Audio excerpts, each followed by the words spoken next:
ஆற்றசபை 101 ஆயிரத்தில் நாம் புலவர், வார்த்தையில் 1000 ஒருவர்,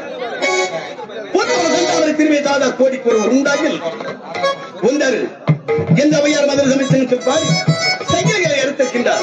அச்சபையை காட்டிலும் இச்சபை பெரும் சபை என்று சொல்ல வேண்டும். ஏனென்றால் நெற்றிக்கதை பிறப்பிடம் குற்றம் குற்றமிழவாதாடிய தமிழ்மகன் நற்கேரன் பிறந்த தமிழ்நாடு. ஆகையினால் பாடுகின்ற பாட்டிலும் பேசுகின்ற பேச்சிலும் யாதொரு குறையோ குற்றமோ இருந்த பொழுதும் உங்களுடைய வீட்டு பிள்ளைகள் எல்லாம் தவறை செய்து விட்டால் எவ்வளவு பொறுத்துக் கொள்வீர்களோ அதுபோன்று எங்களையும் பொறுத்துக் கொள்ளுமாறு மெத்த சிரம் தாழ்த்தி வேண்டி வணங்கி கேட்டுக் கொள்கிறேன். அன்பனல் வணக்கம் வணக்கம் வணக்கம். இதுவோ கள்ளிக்காடு என்று உரைப்பார்கள். இந்த கள்ளிக்காட்டு மிக சீரும் சிறப்போடு ஆட்சி செய்யக்கூடியவர் பெத்தநாயக்கன் என்று சொல்லக்கூடிய எனது அருமை தந்தை. பெத்தநாயக்கனுக்கும் குண்டச்சி என்று சொல்லக்கூடிய உணவதிக்கும் பிறந்தவன் தான் அடியனால் என்னுடைய பெயர் கள்ளிக்காத்தான். கள்ளிக்காத்தான் என்று என்னை பெயர் கொடுத்து சீரும் சிறப்போடு என்னை வளர்த்துக் கொண்டு வருகின்றார்கள். ஆயக்கலைகள் 64 கற்றுணர வேண்டும் தன் மகன் என்பதற்காகவே என்னை பாடசாலைகளை சேர்த்து அத்தனை கலைகளிலும் கேட்டு உள்ளவனாக என்னை தேர்ந்தெடுக்க வேண்டும் என்பதற்காகவே என்னை சிறப்போடு வளர்த்துக் கொண்டு வருகின்றார். அந்த அன்பு தந்தைக்கும் தாய்க்கும் சிறந்தாழ்ந்த நமஸ்காரத்தையும் தெரிவித்துக் கொள்கிறேன். இருந்தாலும் ஒரு சில பேர் எண்ணி பார்க்கின்ற பொழுது தன்னை மறந்து வாழ்கின்றார்களே என்றுதான் நானும் நினைக்கிறேன். என் தந்தை என்னதான் அவர் திருடி கொண்டு வந்து கொடுத்தாலும் தன்னை மறந்த நிலையிலே வாழ்கின்றார்களே இந்த மக்கள் எல்லாம் என்று என்னுடைய மனம் வேதனைப்படுகிறது. உண்மைதான்.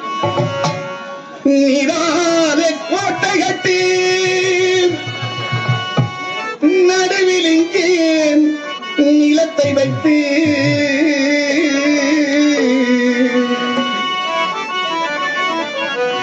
நிலையில்லாத இந்த உயிரை தந்த அந்த நிமலன் அவன் எங்கே? அவன் எங்கே? அவன் எங்கே?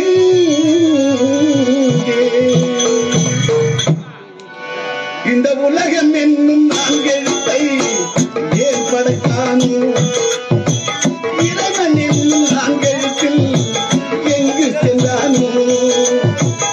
ஓடிவிட்டானோ இல்லை ஒளிந்து கொண்டானோ? அவன் ஒருவருக்கும் தெரியாமல் மறைந்து விட்டானோ? ஓடிவிட்டானோ?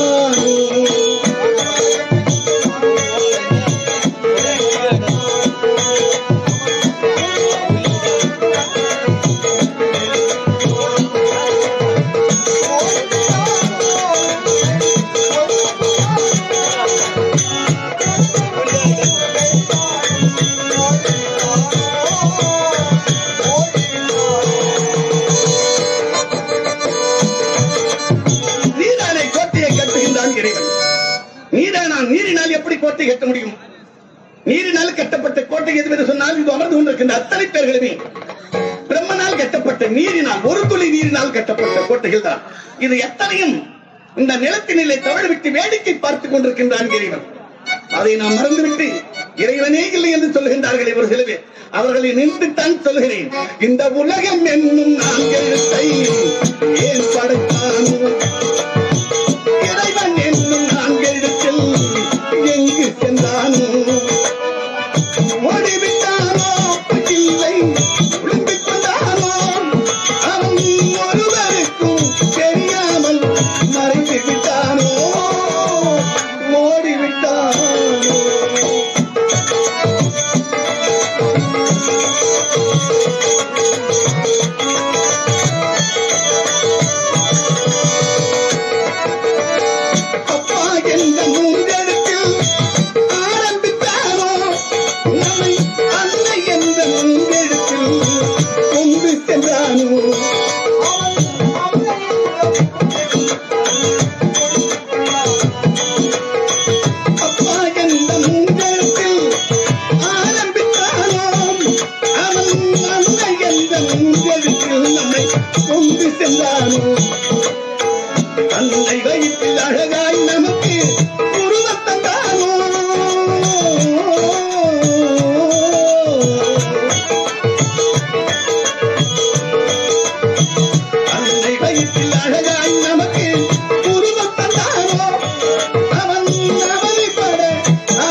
இந்த உலகத்திலே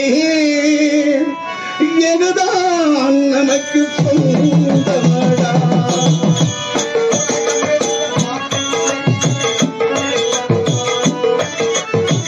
இறைவன் என்ற நான் எழுத்து